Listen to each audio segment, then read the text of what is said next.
नमस्कार, मी पंजाबकर.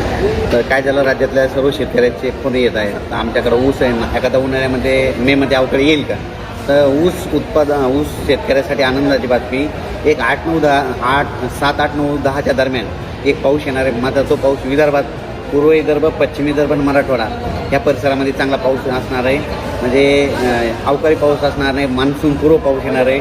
म्हणून ही विदर्भ, मराठवाड्यातल्या शेतकऱ्यांनी हा अंदाज लागता येतात. मग सांगायचं झालं तर 7 तारखेला म्हणजे नागपूर, वर्धा, भंडारा, गोंदिया, चंद्रपूर, यवतमाळ, वाशिम, हिंगोली, त्याच्यानंतर नांदेड, अकोला, अमरावती, परभणी ह्या पट्ट्यामध्ये काय होणार आहे, 7 तारखेला तिकडं ते अवकाळी मान्सूनपूर्व अवकाळी पाऊस येणार आहे. म्हणून हे अंदाज लागता यायचा.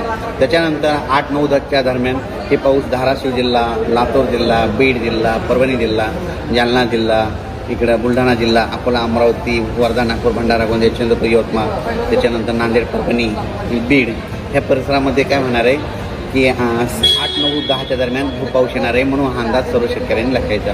त्याच्यानंतर कडाष्टी, बीड त्या परिसरामध्ये 2, पुणे या परिसरात देखील 8, 9, 10चा हे मान्सूनपूर्व अवकाळी पाऊस येणार आहे. म्हणून हा अंदाज लक्षायचा. त्याच्यानंतर कोल्हापूर जिल्हा, सातारा जिल्हा त्या परिसरात देखील हा अवकाळी पाऊस येणार आहे. म्हणून हा अंदाज लक्षात येतात. सर्वदूर पडणार नाही, पण भाग बदलत पडणार आहे. फक्त पाऊस मात्र पूर्व विदर्भ आणि पश्चिम विदर्भामध्ये तिकडे जास्त असणार आहे. मराठवाड्याकडे थोडं कमी होईल. लातूर जिल्ह्यात एक थोडा जास्त राहील. सोलापूर जिल्हा, लातूर जिल्हा, नांदेड जिल्हा, आदिलाबाद, तेलंगणा तिकडं जरा जास्त पडणार आहे पाऊस. हे अवकाळी पाऊस असणार आहे. म्हणून ऊसवाल्या शेतकऱ्यासाठी आनंदाची बातमी. त्याच्यानंतर शेतकऱ्याचे फोन येत आहेत. तर सर्व शेतकऱ्याला सांगितलं होतं की आता कंप्लीट 35 दिवस पावसासाठी राहिलेत. म्हणून तुम्ही शेतीची कामे करून घ्या. जवळपास माझा तर अंदाज आहे 12 मे ते 17 मेच्या दरम्यान अंदमान बेटाव मान्सून दस्तक देणार आहे. म्हणून ही सर्वप्रथम शेतकऱ्यासाठी आनंदाची बातमी.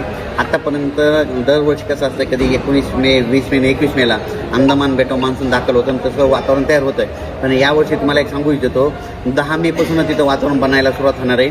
पण 12 आणि 13 तारखेला मात्र अंदमान बेटाव मान्सून दस्तक देईल. तर 12-13 मेला जर दस्तक दिली तर तिथून 10 दिवस म्हणजे 24-25ला ते 25पर्यंत केरळ येईल. आणि तिथून 3 दिवस मुक्काम केल्याच्यानंतर तिथून जवळपास 7-8 जूनच्या दरम्यान मग महाराष्ट्रात दाखल होऊ शकतो. म्हणून हे देखील लक्षात. अचानक वातावरणात बदल झाला तर परत एक मेसेज दिला जाईल. धन्यवाद.